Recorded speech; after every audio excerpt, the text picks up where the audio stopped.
दोस्तों, एक जमाना था जब वेस्ट बंगाल इंडिया का इंडस्ट्रियल हार्टबीट था। कोलकाता यानी तब का कैलकाटा देश का कमर्शियल कैपिटल हुआ करता था। Jute mills, T states, shipping companies और बड़े बड़े कॉरपोरेट ऑफिसेज से ये स्टेट चमकता था। लेकिन आज के 2025 में ये सीन बिल्कुल अलग है। एक के बाद एक कंपनी यहाँ से अपना हेडक्वार्टर उठा रही है और दूसरे स्टेट्स में शिफ्ट हो रही है। 2019 से 2024 के बीच 2200 से ज्यादा कंपनीज ने वेस्ट बंगाल से अपना रजिस्टर्ड ऑफिस दूसरे स्टेट्स में शिफ्ट कर दिया और इनमें से 39 स्टॉक मार्केट पे लिस्टेड है। मतलब ये कोई छोटी मोटी कंपनीज नहीं बल्कि मेजर प्लेयर्स है। तो सवाल ये है, ऐसा क्या हो गया बंगाल के साथ? क्यों एक टाइम का इंडस्ट्रियल हब आज स्ट्रगल कर रहा है? चलिए इसके गहराई में जाते हैं, पर उससे पहले वीडियो को लाइक करके चैनल को सब्सक्राइब करना मत भूलिएगा, क्योंकि ऐसा इंफॉर्मेटिव कंटेंट आपको और कहीं नहीं मिलेगा।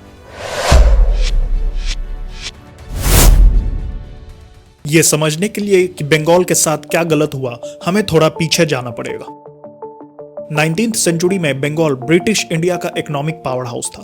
कोलकाता का पोर्ट देश का सबसे बिजी पोर्ट था। यहाँ के जूट मिल्स, टी स्टेट्स और ट्रेडिंग हाउसेस दुनिया में नाम कर रहे थे। 1960s तक वेस्ट बंगाल रजिस्टर्ड कंपनीज के मामले में महाराष्ट्र के बाद नंबर 2 पर था। उस टाइम बंगाल का जीडीपी शेयर 10.5% था और per capita income national average से 27% ज्यादा था। लेकिन 1970s से चीजें बदलने लगी। लेफ्ट फ्रंट गवर्नमेंट के 34 साल के रूल में लेबर स्ट्राइक्स बंद और पॉलिटिकल आइडियोलॉजीज के चलते बंगाल का इंडस्ट्रियल इकोसिस्टम वीकन हो गया। प्रोटेस्ट और बंद इतने कॉमन हो गए कि कंपनीज के लिए स्मूथली काम करना मुश्किल हो गया और यहीं से बंगाल की डिक्लाइनिंग शुरू हुई।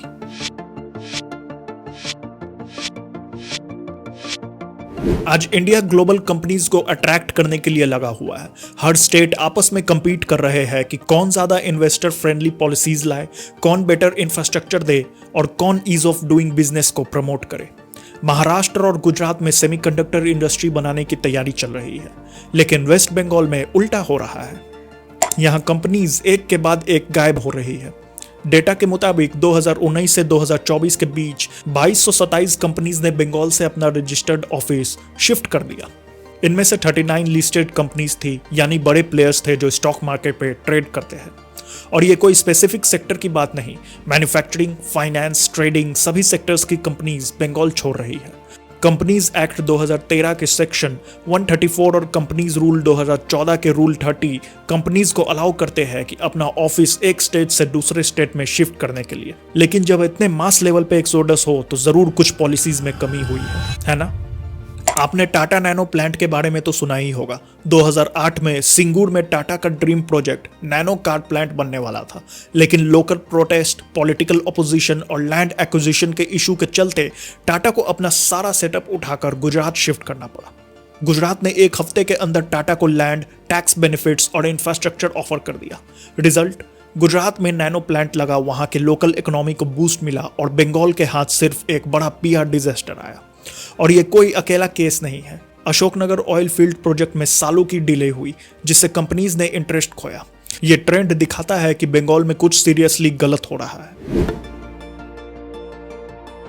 तो चलिए देखते हैं कि कंपनीज क्यों बंगाल छोड़ रही है। पहला रीजन है इंफ्रास्ट्रक्चर। आज कंपनीज को वर्ल्ड क्लास रोड्स, 24/7 इलेक्ट्रिसिटी और मॉडर्न ऑफिस स्पेस चाहिए। गुजरात के गिफ्ट सिटी, बैंगलोर का टेक हब या चेन्नई के इंडस्ट्रियल कॉरिडोर देखे, ये स्टेट्स बिलियन इन्वेस्ट कर रहे हैं इंफ्रास्ट्रक्चर में। बंगाल में कोलकाता के अलावा बाकी सिटीज का इंफ्रास्ट्रक्चर अंडर डेवलप्ड है। दूसरा, रेगुलेटरी कॉम्प्लेक्सिटीज भी है। Ease of doing business rankings में वेस्ट बंगाल कंसिस्टेंटली नीचे रहा है। पेपर वर्क अप्रूवल्स और कंप्लायंस में डिलेज कंपनी के लिए हेडेक बनता जा रहा है। तीसरा, पॉलिटिकल इंस्टेबिलिटी। बंगाल में पॉलिटिकल वायलेंस और प्रोटेस्ट का लंबा हिस्ट्री है। रिसेंटली मुर्शिदाबाद में एंटी वक्फ बिल प्रोटेस्ट नेशनल न्यूज बना। ऐसे इंसिडेंट से स्टेट का इमेज खराब होता है और इन्वेस्टर्स सोचते हैं कि क्यों रिस्क ले। चौथा, लॉ एंड ऑर्डर। कंपनीज को सेफ एनवायरनमेंट चाहिए होता है जहां उनके एम्प्लॉयज और एसेट्स सिक्योर हो। बंगाल में लॉ एंड ऑर्डर इश्यूज के चलते कंपनीज हेजिटेट करती है यहां पर आने से। अब सोचिए, इतनी कंपनीज के जाने का बंगाल की इकोनॉमी पर क्या असर पड़ रहा है। पहला, रेवेन्यू लॉस। कंपनी के रजिस्टर्ड ऑफिसेज से स्टेट्स को कॉर्पोरेट टैक्सेस, जीएसटी और लाइसेंसिंग फीस मिलते हैं। जब यह कंपनी गुजरात, महाराष्ट्र या कर्नाटक जाती है तो बंगाल का रेवेन्यू घट जाता है। दूसरा, जॉब लॉसेस। एक बड़ा कॉर्पोरेट ऑफिस या factory thousands of jobs create करता है, डायरेक्ट और इनडायरेक्ट। जब कंपनी शिफ्ट होती है तो लोकल टैलेंट को दूसरे स्टेट्स में माइग्रेट करना पड़ता है। 2021 के डेटा के मुताबिक बंगाल से नेट माइग्रेशन रेट बढ़ रहा है क्योंकि यहाँ अपॉर्चुनिटीज घट रही है। तीसरा, परसेप्शन का लॉस। जब दुनिया देखती है कि बंगाल से कंपनीज जा रही है तो न्यू इन्वेस्टर्स सोचते हैं यहाँ क्यों आए। ये एक विशियस साइकिल बन जाता है। कंपनीज जाती है, इमेज खराब होता है और नई कंपनीज आने से हेजिटेट करती है। अब कॉन्ट्रास्ट में देखें दूसरे स्टेट्स को, महाराष्ट्र, गुजरात, कर्नाटक, तमिलनाडु, ये सब इन्वेस्टर फ्रेंडली पॉलिसीज ला रहे हैं। महाराष्ट्र में मुंबई फाइनेंशियल कैपिटल है और पुणे, नागपुर जैसे सिटीज भी इंडस्ट्रियल हब्स बन रहे हैं। गुजरात ने सिंगल विंडो क्लियरेंस सिस्टम बनाया है जिससे अप्रूवल्स जल्दी मिलते हैं। तमिलनाडु का होसर और चेन्नई ऑटोमेटिव और इलेक्ट्रॉनिक मैन्युफैक्चरिंग का हब बन गया है। कर्नाटक का बेंगलुरु तो सिलिकॉन वैली ऑफ इंडिया है। इन स्टेट्स में एक चीज कॉमन है, प्रोएक्टिव गवर्नेंस। ये स्टेट्स कंपनीज के लिए रेड कारपेट बिछा रहे हैं, टैक्स इंसेंटिव्स, लैंड सब्सिडीज और फास्ट ट्रैक अप्रूवल्स दे रहे हैं। बंगाल में ऐसी पॉलिसीज का अभी भी शॉर्टेज है। 2021 के डेटा के मुताबिक महाराष्ट्र अभी नंबर 1 पर है, जहां सबसे ज्यादा रजिस्टर्ड कंपनीज है, जबकि बंगाल 8th पोजीशन पर है। ये गैप और बढ़ रहा है दोस्तों।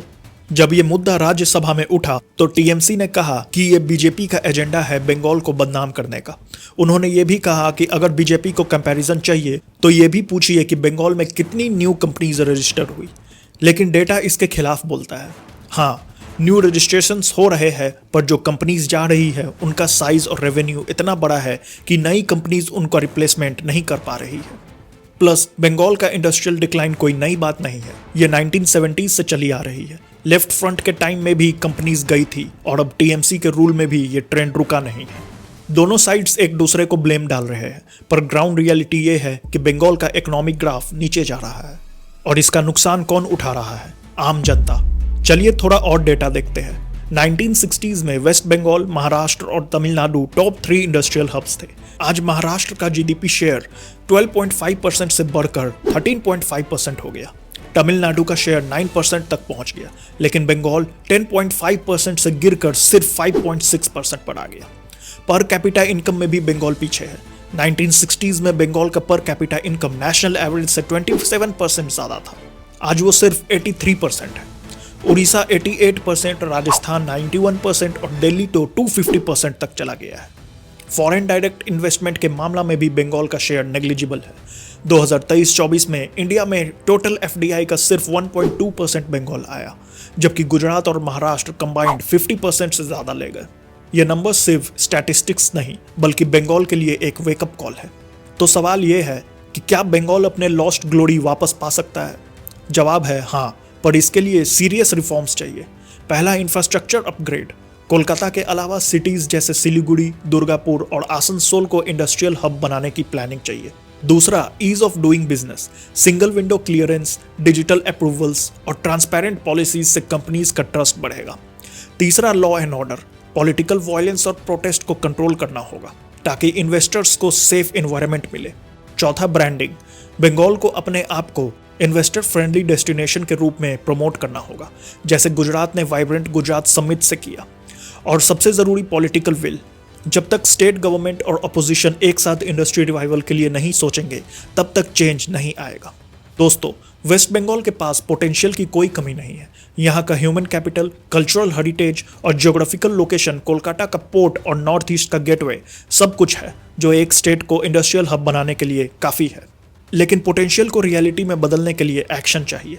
तो दोस्तों, ये था वेस्ट बंगाल का इंडस्ट्रियल डिक्लाइन का एक डिटेल्ड एनालिसिस। एक टाइम पर ये स्टेट इंडिया का प्राइड था, लेकिन आज पॉलिसीज, पॉलिटिक्स और प्रायोरिटीज के चलते ये पीछे रह गया। लेकिन उम्मीद अभी भी है। अगर बंगाल अपने पास्ट से सीख कर फ्यूचर फोकस्ड रिफॉर्म्स करे तो वो फिर से अपनी ग्लोरी वापस पा सकता है। आपका इस बारे में क्या ख्याल है? कमेंट्स में ज़रूर बताएं।